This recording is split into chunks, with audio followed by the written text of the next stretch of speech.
આજની છે પધારેલા હરિગુરુ સંતની છે. પહેલા તો મને શિબિર ચાલુ થઈ ગઈ એટલે બધાને જય ગુરુ મહારાજ કરવાના રહી ગયા, તો બધાના ચરણોમાં કોટી કોટી વંદન. વડીલોના ચરણોમાં ખાસ જય ગુરુ મહારાજ. ખૂબ સરસ પ્રાકૃતિક સૌંદર્ય જોઈને ખુશ થઈ ગયું. ખાસ તો મારા કાશીબા ફાર્મ જોવાની બહુ જ ઈચ્છા હતી. ગઈ વખત આવું હતું પણ અનિવાર્ય સંજોગોના કારણે નહીં શકાયું. બહુ જ પ્રકૃતિના ખોળે ખૂબ આનંદ આવી રહ્યો છે. NGBS સંસ્થા જેના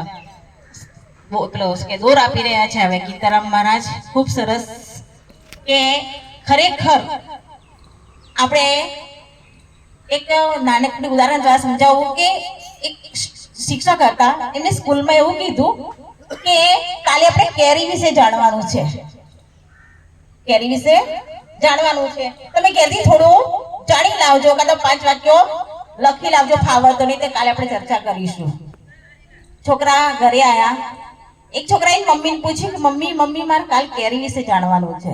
તેની મમ્મીએ કેરી દોરીને બતાવી, લીલી કેરી, પીળી કેરી, અને કહ્યું કે લીલી કેરી છે ખાટી છે ને પીળી કેરી છે પાકી છે. કેરી આવી હોય ઉનાળામાં થાય, આંબો હોય, મોર આવે, આ બધું સમજાવ્યું એને. બીજી મમ્મી હતી, એ વખત ઉનાળાની સિઝન જ હતી, બરાબર. બાજુમાં બજારમાંથી એક લીલી કેરીને પીળી કેરી, 2 કેરી લાવી અને એને ખવડાવી. એટલે પછી પેલા છોકરાએ એને ખબર પડી કે લીલી કેરી ખાટી હોય ને પીળી કેરી પાકી હોય, બરાબર. હવે એના તમે વિચાર કરો કે વિદ્યાર્થી છે, એને કદાચ નિબંધ લખવાનો થાય કે બોલવાનું થાય તો કયો સરળતાથી બોલી શકશે? કે જેને સ્વાદ ચાખ્યો છે. લીલી કેરી ને પીળી કેરીનો સ્વાદ જેને ચાખ્યો છે. આપણે બ્રહ્મ વિશે, પોતાના વિશે, સ્વરૂપ વિશે, પરમાત્મા વિશે સમજીએ છીએ, જાણીએ છીએ, પણ અનુભવ કરવાનો છે. અનુભવ કરવાનો છે. અને આ અનુભવથી જ આપણે બધા સંતો છે જે બોલે છે ને એ અનુભવથી જ બોલે છે, પણ એ સંતોનો અનુભવ છે. હવે એ જ અનુભવને આપણો અનુભવ બનાવવાનો છે કે અસલમાં હું કોણ છું.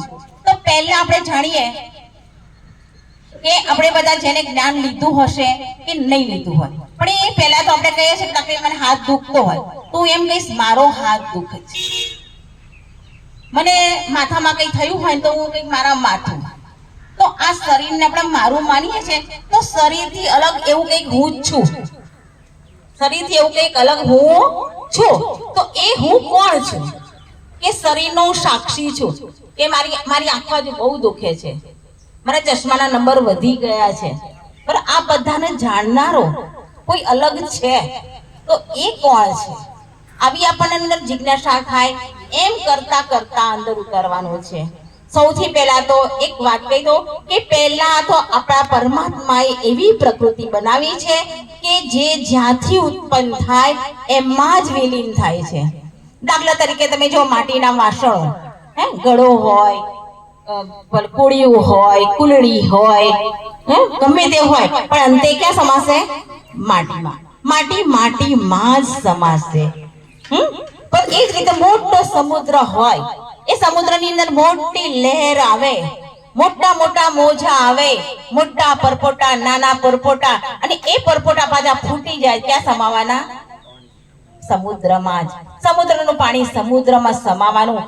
પંચભૂતનો આ દેહ પણ એ પણ ક્યાં સમાવાનું? પંચભૂતમાં જ સમાવાનું. અને આપણે અસલમાં કોણ છીએ? સૌથી પહેલા તો આપણે એ જ માની લેવાનું કે આ દેહ છું જ નહીં, મન બુદ્ધિ હું છું જ નહીં. હું શુદ્ધ બુદ્ધ ચૈતન્ય આત્મા છું, બ્રહ્મ સ્વરૂપ છું. મારું ક્યારે મૃત્યુ નથી, જન્મ નથી. હું એવું છું એવો દ્રઢ વિશ્વાસથી આપણે પહેલા તો પોતાને એ માનવાની જરૂર છે. અને જ્યાં સુધી એ વસ્તુ જાણી લઈશું ને પછી ભક્તિની શરૂઆત થશે. ત્યાં સુધી સાચી ભક્તિ નહીં થાય. ભક્તિ કરીશું પણ સાચી ભક્તિ થશે નહીં, કારણ કે આ માર્ગ છે એ કોઈ સહેલો નથી. એટલા માટે તો સંતોને કીધું છે કે હરિનો માર્ગ છે શુરાનો, નહીં કાયરનું કામ જો. પ્રથમ પહેલા મસ્તક મૂકી વળતી લેવું નામ જો. આ જન્મો જન્મના જે સંસ્કારો છે ને તે હું દેહ મારો ના મારા સંબંધો એના મીટાવા માટે જ આ છે. બાકી અસલમાં તો તમે સ્વરૂપ છો જ, તમારે કશું કરવાની જરૂર નથી, પણ આ બધું જે કરવાનું છે એ અસલમાં આપણા પૂર્વ જન્મના જે સંસ્કારો છે ને મિટાવવા માટે આ બધું જરૂરી છે. નહીં તો આપણે અસલ બ્રહ્મ સ્વરૂપ છે જે રામ શ્યામ શિવ બ્રહ્મા વિષ્ણુ મહેશ, એની અંદર જે ચૈતન્ય સત્તા છે એ જ સત્તા આપણામાં છે. સહેજ પણ દૂર નથી, દુર્લભ નથી, પરે નથી, પરાય નથી, જરાય પરમાત્મા દૂર નથી. કે છે કે ગાયનું જે પગલું હોય ને ઓળંગીએ એટલી પણ વાર ના લાગે એવા પરમાત્મા આપણી નજીક છે, પણ આપણે દૂર લાગી રહ્યા છે. કેમ કે આપણા મનની અંદર બહુ જ ભ્રાંતિઓ પડી છે, બહુ જ ભ્રાંતિઓ પડી છે કે હું આ છું, હું દેહ છું, હું જાતિ પાતિ સ્ત્રી પુરુષ, અનેક ભ્રાંતિઓ પડી છે. અને એ ભ્રાંતિઓનું ભૂત જ્યાં સુધી આપણી અંદર છે ત્યાં સુધી આ પરમાત્માના દર્શન આપણે થાયવા નથી. બીજું કે આપણે પહેલા મનમાંથી એ જ કાઢી નાખવાનું છે કે પરમાત્માના સાકાર રૂપમાં આપણા દર્શન થશે. કે દાખલે કે તમે જુઓ કે અંબેમાં અત્યારે વાઘ ઉપર બેસીને આવશે તો આપણે સામે જઈ શકીશું? ના, પણ આ શક્તિ આ બધી જગદંબા જ છે. તમે બધા નારાયણ સ્વરૂપ જ છો. તમે કદાચ ગુરુ મહારાજ કહેતા હોય, રામ કહેતા હોય, શ્યામ કહેતા, તો આ એ સ્વરૂપ છે. તમે જો દર્શી માતાનો મામેરો ભરવા માટે કૃષ્ણ ભગવાન મોરલી લઈને આવ્યા હતા, શામળિયા શેઠ બનીને આવ્યા હતા. એમને પણ રૂપ લઈને જ આવવું પડ્યું હતું. શામળિયા શેઠ બનીને આવ્યા હતા. સકુબાઈનો ઘરનું કામ કરવા માટે કૃષ્ણ ભગવાનના સકુબાઈનું રૂપ લેવું પડ્યું હતું. તો ભગવાન છે હરે હરિ વસે હરિના જન્મા, તમે શું કરશો જય વનમાં, હરિ વસે હરિના જન્મા. હરિ બધાની અંદર વસી રહ્યો છે, પણ એને કેવી રીતે ઓળખવાનો છે? તેનું સ્વરૂપ છે સચ્ચિદાનંદ સ્વરૂપ, સત ચિત અને આનંદ સ્વરૂપ છે. સત સ્વરૂપ એટલે શું? કે આ આદિ અનાદિ કાળથી પરમાત્મા છે. પરમાત્મા પહેલા હતા, અત્યારે છે ને પછી પણ રહેવાના છે. એને સત સ્વરૂપ કહેવામાં આવે છે. ચિત સ્વરૂપ એટલે જ્ઞાન